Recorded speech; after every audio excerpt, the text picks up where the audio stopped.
Hello, I'm Alastair Harden, one of the tutors on the Jack Greek Summer School, and in this video I'm going to be looking at 15 lines from Homer's Iliad, Book 22, lines 294 to 308.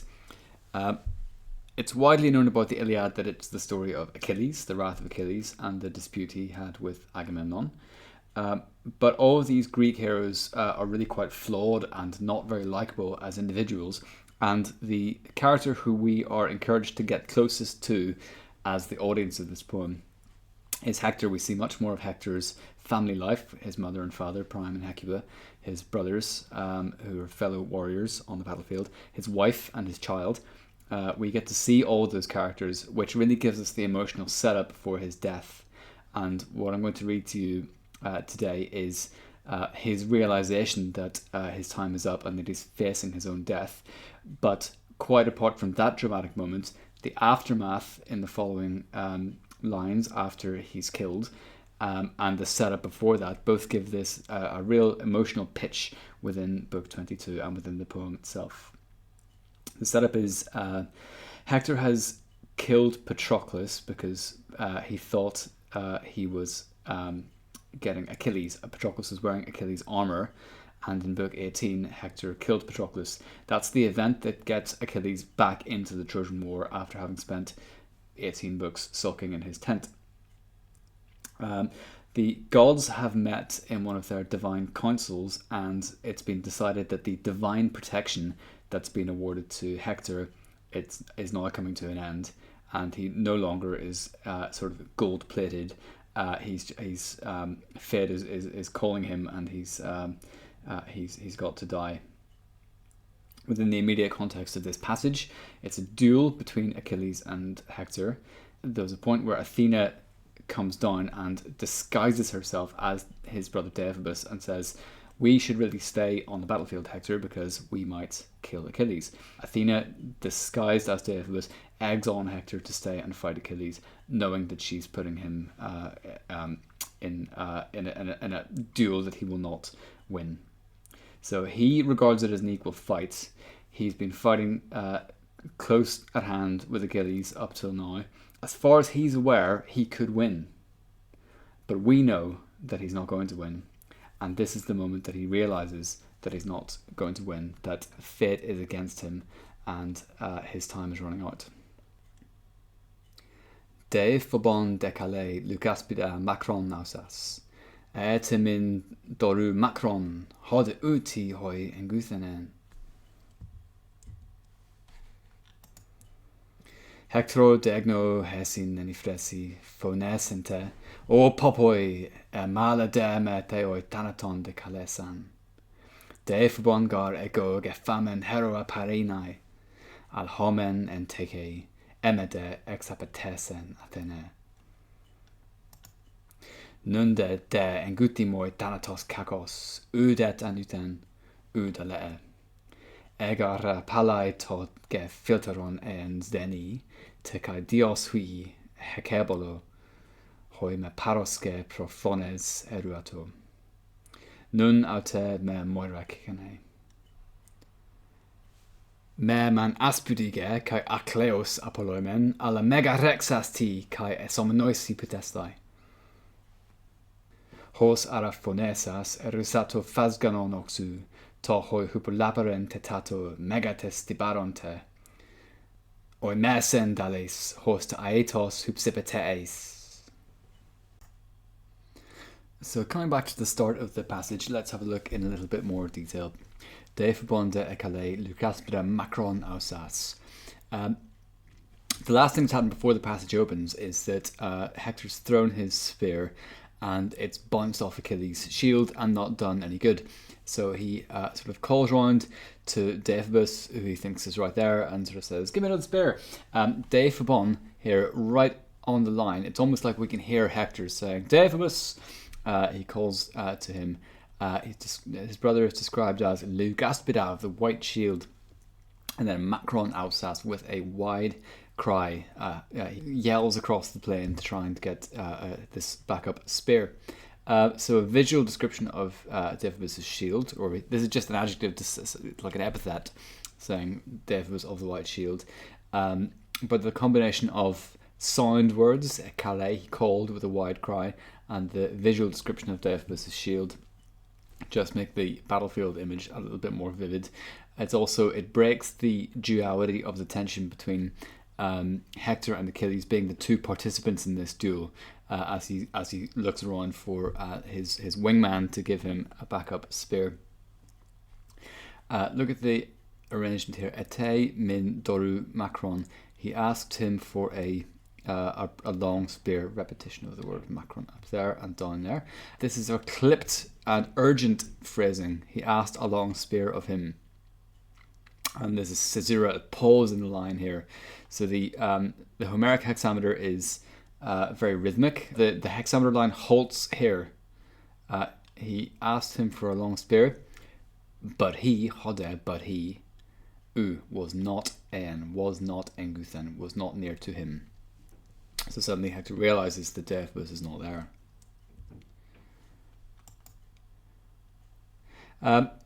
Next line, Hector de egno hesin eni fresi fornesin te. There's a lot of alliteration on the line. We've got a g, k sound there, Hector de egno, hesin eni fresi, so assonance of the omega there, and this eta sound there, and epsilon there, the phi fresi and fornesen, and the sigma in fresi fornesen. So it's alliterative patterning, really highlights the content of this line. Hector knew in his soul, he understood in his heart, and said, "O popoi," tragic exclamation. It's the kind of thing that you hear in Athenian tragedies when characters lament their fate. "O popoi, mala de meteo thanaton de kalesan." Indeed, mala de. De is like putting the preceding word in bold type. That's what de does as a particle. So very much indeed, the gods call me thanaton de, to death, deathwards. Deif bongar egog efamen heroa parenai. For Deiphobus, I at least thought the hero was there. The way that's phrased, egog, I actually thought that Deiphobus was present, parenai, the hero.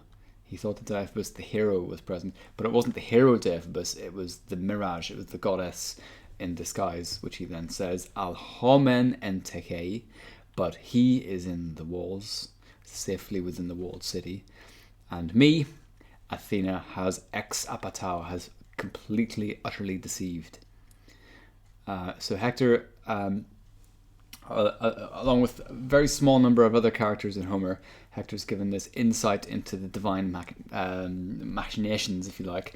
Hector understands now that the gods have ruled against him, and he is left to his own devices, and he's doomed.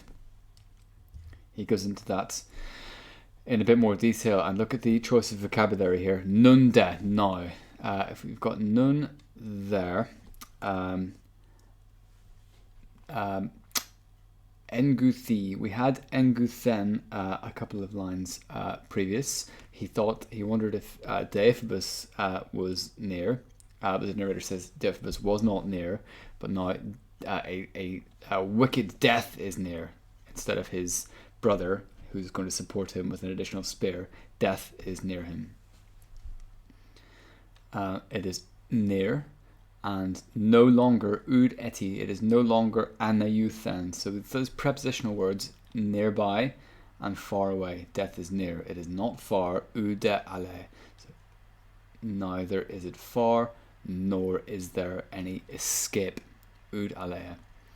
And this spotlet, this runs on in enjambement. This is the line, and the idea continues on to the next line and stops there. So the rhythm and hexameter line highlights this. There is no escape for me. It's very poignant and highly exciting. These little words like and ra for indeed, yes, I get it. That's what these little particles do. They indicate his understanding. Palai, for a long time, Toge Filtron Aeon, it was it was the will of the gods. It was more filtrum. It was more pleasing to them. It was more pleasing Zdeni to Zeus, not only Zeus te, kai Dios hui, and to the son of Zeus, the far shooter. This is Hector's divine supporter who has been Apollo. So he's saying Zeus has realized, or Zeus has wanted this. This is the will of Zeus, and it's also the will of Apollo. And this is a hard realization for Hector because he now completely understands that he does not have any divine protection. He calls Apollo the son of Zeus, hek erbolo, the far shooter. This bol is from the verb ballo, which means I throw. And if ever Hector needed the help of a far shooting god, Apollo in his capacity as an archer god, it's now he needs to have a true shot with a spear to have any hope of coming through this. But now he realizes that the archer god has abandoned him. Hoi me paros ge profrones eruato. Paros, formerly they profrones, they eagerly helped me formerly. So we got time words. Now this is the case. They, for a long time, this has been how they felt. They formerly supported me, but none now. But now, fate calls me. Fate is nominative, moira. This is the verb. Fate has caught me. So he's grammatically he's the object of the verb, and also in terms of the workings of fate, he is helpless. He can't do anything about it. He's going to die, and he realizes it and he talks about it, which makes the whole thing just vastly more filled with pathos. But he's a hero to the end. Me man aspudige kai akleos apolloimen. Apolumi means I perish. This is an optative indicating desire. I hope I don't blah blah blah. And he starts the line with me. No. I will not perish. Aspudike kai akleos.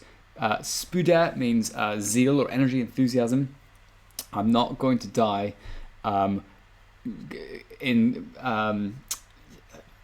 with cowardice and akleos and without. These are both negative things. Spuda and akleos. Your kleos is your heroic glory, so he's not going to die without a struggle and without glory. But, and the translation gives it here as rather, but mega raksasti, having achieved something great, something mega, which also will be possessed, will be known as someone noisy to those who will be. So he's saying this is going to be a deed that future generations will remember. Nice, a bit of internal irony because we're reading about it in a poem. Homer's audience, or the Homeric narrator's audience, we were listening to it, and this is Hector saying this is a deed that will resonate throughout history, which of course it is because we're talking about it now. He's very aware of the outstanding heroism that he's about to perform. There are a couple of instances in the description of Hector fighting Achilles where the pace of the narration can be very quick. These are two men fighting hand to hand, and it's a very exciting thing. They throw spears, they give speeches, they rush, and there's lots of physical descriptions, especially when bits start getting pierced with spears. But there are moments within the duel where the action just slows right down, and Homer, or the Homeric narrator, the poet, dwells on certain details, and this is one of those moments. This is a pause before the spring. Okay, before he springs, before he pounces. Hos phonesas, speaking thus, speaking in this way. He erusato phasganon oxu. He drew his sharp sword, to which tetato had stretched. That's what that word means. Or had sort of was hanging, hupolaparen, at his side. mega and stiberon. The repetition of that word mega, we had he's going to do something mega, and he's going to use his mega sword to do it. His mega and stiberon, great and strong. So we're just given this a little line of reflection, pause. He gathers himself, he gets his sword, and then oimesen de aleis. Aleis means having pulled himself together, having gathered himself. He oimesen, he charges, he swoops like a high flying eagle, like an aitos. Hupse, that hups prefix means high, so it's a flying high. This introduces a simile, and I wanted to finish this passage just with a bit of a simile because the Iliad is peppered with these similes from the animal world, where warriors are likened to a lion attacking cattle, or to, in this case, to the motion of an eagle swooping in the sky, and the action is really greatly enriched by these animal similes, which can be quite extended and really give characterization and depth and physical sort of rich characterization to how they move. So he swoops like an eagle. Shortly after this, there'll be more speeches. He gets a spear through the neck, but he has a final last speech to Achilles. And then the action goes away from the battlefield to the walls of Troy, where we see his grieving relatives and the impact that his death has on the Trojans. For more videos on Greek literature and for videos on Greek language, check out the website at greeksummerschool.org.